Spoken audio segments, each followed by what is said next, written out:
Hey guys, it's me, Vanessa. I'm doing my week 40 post-op VSG surgery, and this morning I weighed in at 168.8 pounds. So that's a loss of 3.4 for the week, 66.4 since surgery day on March 13th of this year, and down a total of 111.2 pounds.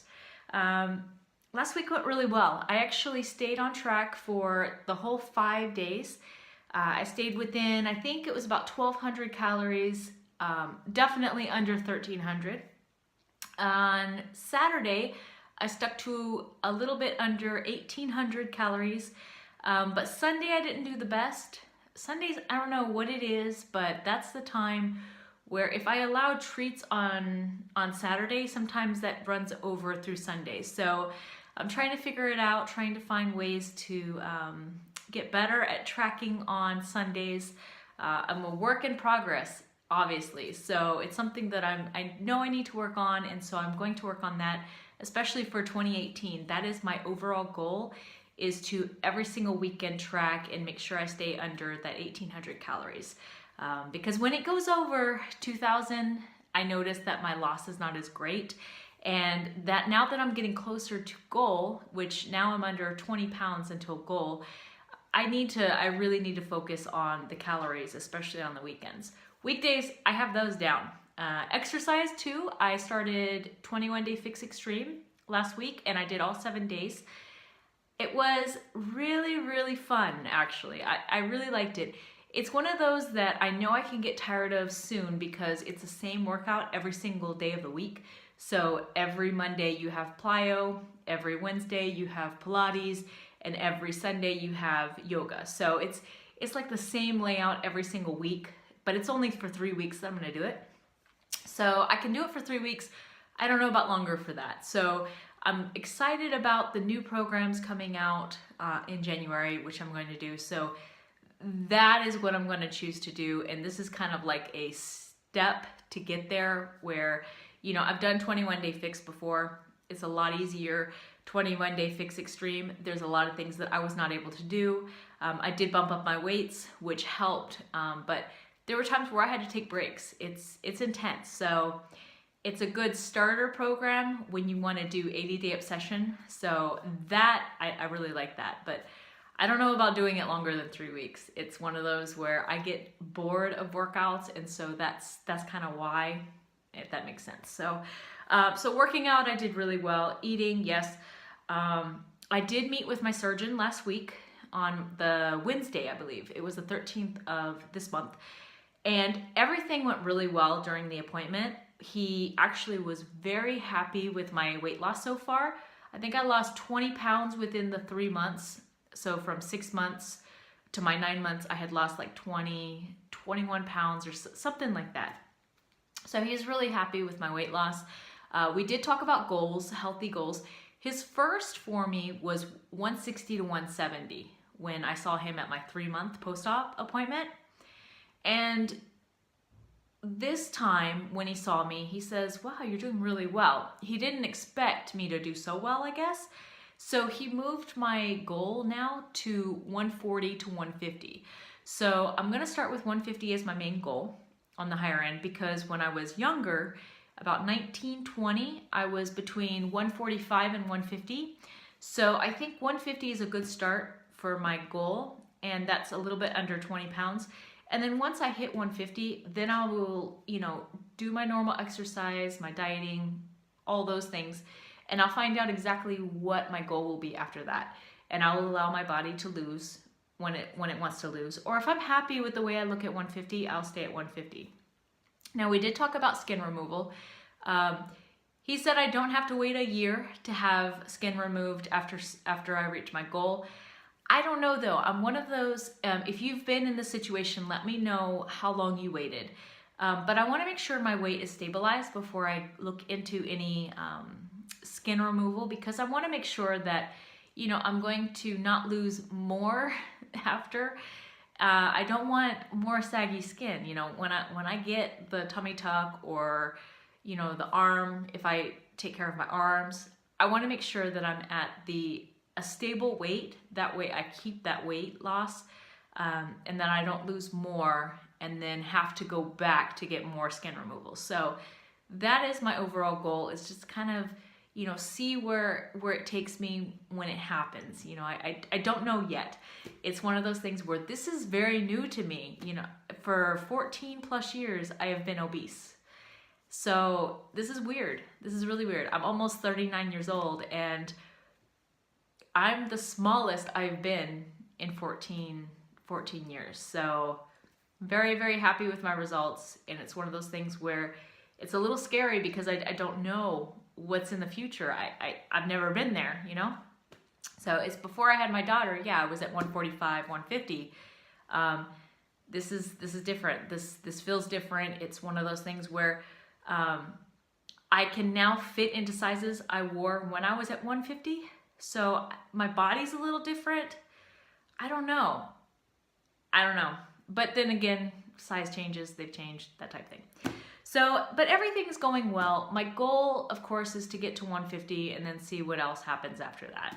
I'm going to continue with the exercising because it makes me feel great. And that's one thing I want you guys to know, is that exercise is not to lose weight. All right. Just, you know, keep that in your mind, that exercise is about health, not weight loss.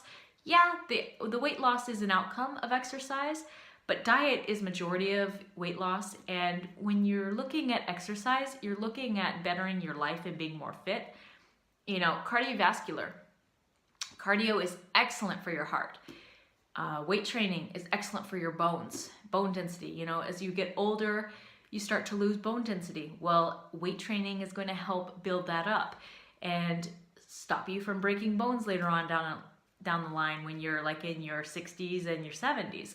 So just keep that in mind. Just get rid of the mentality of weight loss. Focus more on lifestyle and health, and that is going to get you through to your goal and get you where you want to be. So, but at the end of this video, I'm going to post what I eat in a day of my 9-month post-op.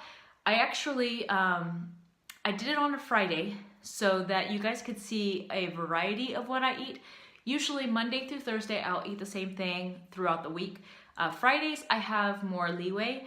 I actually allow myself to have certain foods that I normally would not have on Monday through Thursday.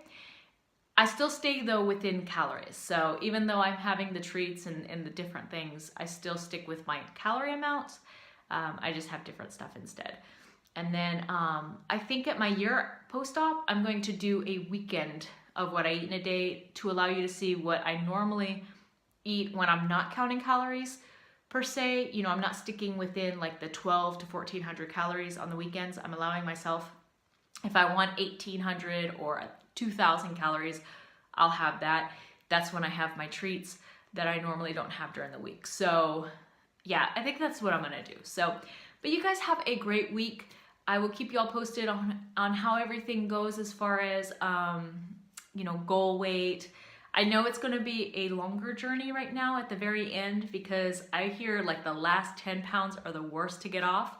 But I'm just going to keep sticking to my stuff, you know, make sure I exercise and I eat well, that I feed my body the way it needs to be fed, and I take care of myself. And I know the rest will follow, and I know my body's going to want to be at a certain healthy weight. So I'm just going to allow it to happen. But yeah, so I'll see y'all next week. Bye. Hey, this morning I am getting ready to blend my shake. It is going to be a chocolate shake, which I used a scoop of chocolate protein powder, but I also added half a banana, a half a cup of kale, which I use the frozen type, and then I also added a half of tablespoon of peanut butter, and then a cup of almond milk. And so I'll blend this, and I actually have to add like a little bit of water to the line because I guess it has like a max line that you can do for the Ninja blender. And then all I do is just blend this up, and then it's almost like a chocolate frosty from Wendy's. Okay, so it's time for AM snack. I usually will stick with half a cup of low-fat cottage cheese with half a cup of cherries and then a coffee. But today I'm actually going to splurge. It's a Friday, so that's usually when I change things up a little bit from my normal routine during the week. And I really like these Cliff Bars. They're 250 calories. And there's the stats there if you're interested. but I don't do these all the time. This is a once a week. Okay, so this is my biggest meal of the day. I'm having lunch right now, and I'm cooking up, or I should say sauteing, a half a cup of zucchini and a half a cup of mushrooms. And then in here, I have my 3 ounces of chicken with 14 grams of this cheese. It's a non-dairy cheese that I use. I like it. It's something that, at first it was kind of a weird consistency, but this one actually does melt. And it's really good. And I'm trying to go more dairy-free options when I can. And I decided to try this one, and I really like it. And they also have a mozzarella one, which is really good too. All right guys, this is my PM snack. What I do is I have 2 actual eggs. I use the yolk in it also, and I just put them in a pan with some cooking spray, and I scramble them inside the pan, and I use this seasoning. It's adobo, but it's light, so it's lower sodium than the regular one. And that is what I'm having for a snack. All right, so this is my last meal of the day. I love these Amy's burritos, and I usually like to change things up on Fridays because Fridays are the end of the week for us, and we kind of do our own thing for dinner. So these are very convenient. I did try the breakfast one with the tofu, and it was good, but this one is my favorite. It's got cheddar cheese and beans and a little bit of rice. And for the whole burrito, it's 310 calories and 9 grams of fat. So I really, really like this one.